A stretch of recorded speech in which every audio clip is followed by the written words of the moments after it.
አላህ ወንጀልን ሰታሪ የሆነ ጌታ የሰው ነውር ሰታሪ የሆነ ጌታ ነው የቂያማ ቀን እኮ የሰው ልጅ ቁጭ አድርጎ ቢዱኒ ቱርጅማን ያለ አስተርጓሚ እኮ አላህ ያናዘዋል የሰው ልጅ ወንጀሉን እንዲህ አልሰራህም ወይ እዚህ ቦታ እንዲህ አልሰራህም ወይ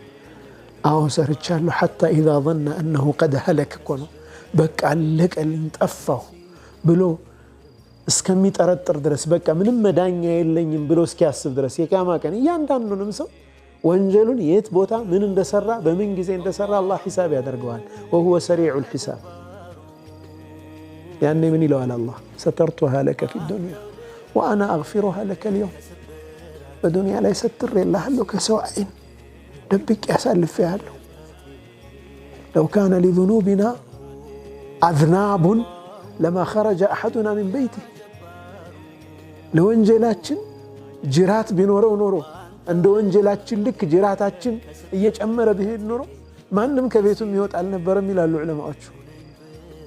ወንጀል የሚሸት ቢሆን ኖሮ ማንም ሰው ከቤቱ አይወጣም ነበር ግን አላህ ሰታሩ ደብቋል ከዛ ደግሞ ለማረልህ ይላል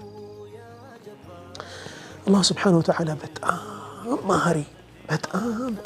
ተውባን ተቀባይ መሆኑን አንድ በበኒ እስራኤል ጊዜ የተከሰተ ታሪክና እንሳ በነብዩላህ ሙሳ አለይሂ ሰላም ጊዜ ከዛ ሐዲሶችን አይተን የዛሬን ፕሮግራም ለመቋጨት እንሞክራለን ኢንሻአላህ የአላህ ተዋብነት የአላህ ይቅር ባይነት